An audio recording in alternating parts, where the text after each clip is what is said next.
Neno hili si hivyo. Mambo ni matatu. Ladies and gentlemen, good evening and welcome back to our channel once again. Is Edwin Sifuna planning to dump Raila Amolo Odinga and ODM party? And where is Edwin Sifuna headed to?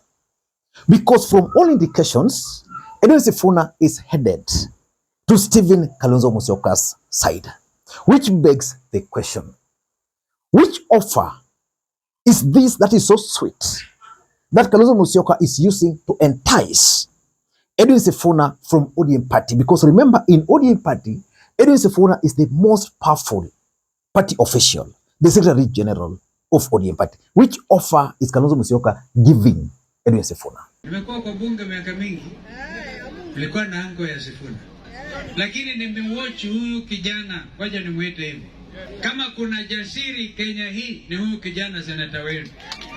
Ana ujasiri, haogopi, he is a communicator. Kwa mambo ya uongozi, ndugu zangu, if the time comes na mimi niwe katika mahali naweza kuchagua waziri wa mambo ya nje, that will be Edwin Sifuna.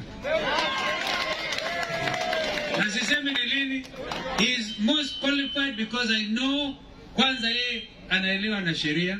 Sifuna zindi huyu. Tena huyu Sifuna, let me be honest with you, I'll say this today, mheshimiwa. Whatever it is huyu jamaa atataka, Nairobi hii, Kenya hii, apatiwe because he's able. Na sijui haja niambia anataka nini, whatever it is he wants. I'm asking that question because over the weekend, Edwin Sifuna made some statement which caught my attention and is actually the basis of this analysis. He had attended some event in Ukambani and Edwin Sifuna made it very clear that Kalonzo Musyoka is still his leader and that he still believes in Azimio.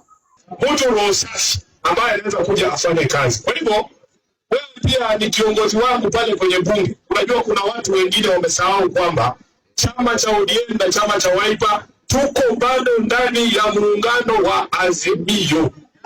Mimi namtambua Mheshimiwa Kalonzo Musyoka kama kiongozi wangu ndani ya muungano wa Azimio, na watambua hawa ndugu zangu wa Wiper kama ndugu zangu ndani ya muungano wa Azimio. Huyu ni kiongozi wa walio wachache, deputy leader of the minority in the Senate, kwa sababu hata mimi niko chini yake.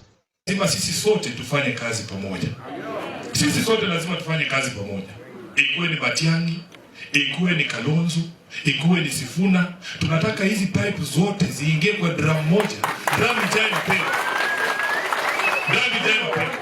Mimi Sifuna niko tayari kufanya kazi na mtu yoyote ambaye ataniambia lazima tukomboe nchi yetu. Mnanielewa? Hatuwezi kuendelea hivi. Ndugu zangu, hatuwezi kuendelea hivi. Mimi niliwaambia haijalishi kitu ambayo unafanya. Mheshimiwa Sunkuya ametuambia anataka barabara. Mimi nakaa najiuliza, Mheshimiwa Sunkuya, sijui kama uko na watoto wewe, lakini kuna rafiki yangu alipigwa risasi pale Nairobi anaitwa Rex Masai. Na alipigwa risasi kwa mguu na akakufa. Nimekutana na hawa wazazi wa Rex Masai. Ukiuliza mama ya Rex Masai, mama, tukutengenezee barabara ya kwenda kwako ama turudishe kijana yako hai, mnafikiria atasema nini?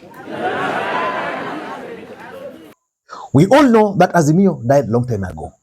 As a matter of fact, it is Kalonzo Musyoka who announced the death of Azimio and buried it. And the same Kalonzo Musyoka has also announced to Kenyans the formation of a new coalition. And that new coalition has been joined by new players, including someone like Rigathi Gachagua, who was previously part and parcel of William Ruto's team in the last election. So Azimio is dead, but Sifuna is still invoking the memory of Azimio. Is he planning to dump Raila Amolo Odinga? That's exactly what we want to analyze in this particular video. Before we do that, in case you're watching this channel for the first time, please take a second or two, click the subscribe button so that next time we produce a video like this, YouTube will automatically notify you. And to the subscribers, I want to continue thanking you guys for your continued support. Because without that support, this channel cannot be where it is. Ladies and gentlemen, the question is Edwin Sifuna going to join Kalonzo Musyoka? And why is Edwin Sifuna planning to join Stephen Kalonzo Musyoka? Because from all indications, that is where he is headed to. Number one, I think Kalonzo Musyoka is planning to make Edwin Sifuna as his running mate in 2027. Maybe I need to do a separate video about that. But let me briefly explain to you why I strongly believe so. Stephen Kalonzo Musyoka must be on the ballot in 2027. And if Kalonzo Musyoka were to be on the ballot in 2027, he's definitely going to get good support from the mountain. The Ukambani is going to be solid. For Kalonzo Musyoka to succeed, he must get a running mate from the Luhya nation. I've been looking around and asking myself, between Eugene Wamalwa and Edwin Sifuna, who can add more value to Kalonzo Musyoka? That's where Edwin Sifuna comes in.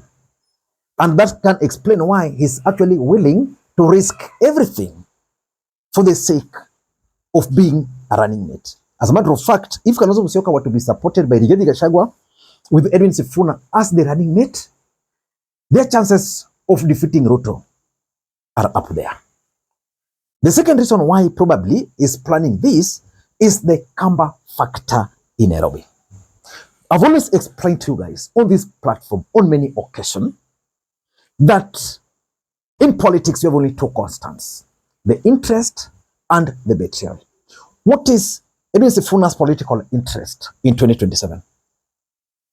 Assuming he will not be Kalonzo's running mate, his interest would be to win back his Senate seat. How can Edwin Sifuna win back his Senate seat? In Nairobi, Raila Odinga is supporting who for the governor? Sakaja. There is no way Kenyans will allow Sakaja to run as a gubernatorial candidate on ODM ticket and then Sifuna to run as a senatorial candidate on ODM because of the tribal politics. In the last election, Sakaja portrayed himself or projected himself as a lawyer. Sifuna is a true lawyer. You can't have two lawyers on a ticket on the same party because Nairobi is normally negotiated. So to be safe, Edwin Sifuna is going to bank on the Kamba votes and the Kikuyu votes. With the Kamba votes and the Kikuyu votes and the way he has played his politics around the Gen Zs, I don't see, if you are to ask me, how Edwin Sifuna will be defeated. If he were to become the ODM candidate again, things might be a bit difficult for him. Ladies and gentlemen, before I give you my third reason, there is this documentary which a friend of mine recommended to me. A friend is actually a subscriber on this channel. It's called Freedom Through Solidarity. Only 42 minutes. If you get time, I want you to watch that documentary and you'll thank me later. I'm going to pin the link in the comment section. Ladies and gentlemen, the third reason why probably Edwin Sifuna is planning to dump Raila is because the future of ODM party post Raila Odinga is not very safe. I'm saying this because if Raila Odinga were to exit ODM party today, a vicious war is going to erupt within the party. His allies from the Luo nation will be fighting to become the kingpin. That's a fact. As we speak, Edwin Sifuna is being fought by the same forces. Another fact. So in his own mind, Edwin Sifuna, I think, is figuring out that in the absence of Raila Odinga as the ODM party leader, he doesn't see his future as the Secretary General of ODM party. And even if that future were to be there, it's going to be very difficult for him, politically speaking. And because of that, he's planning to either join Wiper, become Kalonzo Musyoka's running mate, or join Wiper, manage to win his seat. Then in the next 5 years, he can actually chart his political path away from Kalonzo, away from any other person.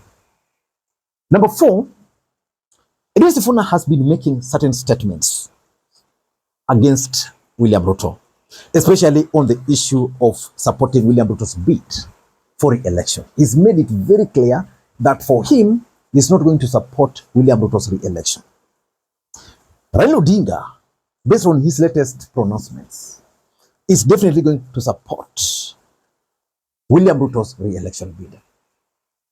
How do you expect Sifuna, a man who has explained to Kenyans 1,000 times that he's not going to support Ruto, how do you expect him in that kind of environment to support Ruto? Because he's the ODM Secretary General. He'd rather die than not do that. Because Sifuna is very bright, but he also has egos. His egos might not allow him to do that. Number 5, maybe Edwin Sifuna is planning to chart his own political path away from the shadows of Raila Odinga. Sometimes you just need to go back and ask yourself a few questions. How did ODM party, or how did Edwin Sifuna emerge as the Secretary General of ODM party? Professor Peter Anyang' Nyong'o, the Kisumu governor, once explained to us that Edwin Sifuna used to write articles in the standard newspapers, and he got interested in Edwin Sifuna. And when he was retiring, he went and talked to Raila Odinga, and that's how he brought Sifuna into the party.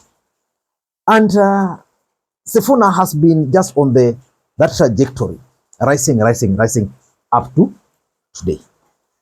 Which begs the question, do you think he can chart his own political path away from Raila? If Edwin Sifuna were today announced that I'm resigning from ODM party and I'm going to join this party, can he stand on his feet? That's exactly what he is planning to do. Ladies and gentlemen, there is also the fear of ODM party betraying Sifuna. You know, Ababu Namwamba was a very powerful Secretary General of ODM party. Where is Ababu Namwamba today? He was removed from the party. The party moved on. Edwin Sifuna has been opposing certain clique within the ODM party. That clique, they are yet to forgive Edwin Sifuna. They might frustrate Edwin Sifuna. And Edwin Sifuna, having served as the Secretary General of ODM party, he knows and he understands how some of these things are executed. So he doesn't want to fall victim. He doesn't want to wait for the betrayal. That's why Edwin Sifuna has decided to dump. That's why Edwin Sifuna is deciding to make those moves. Ladies and gentlemen, until next time, this is Makwiny. Bye-bye.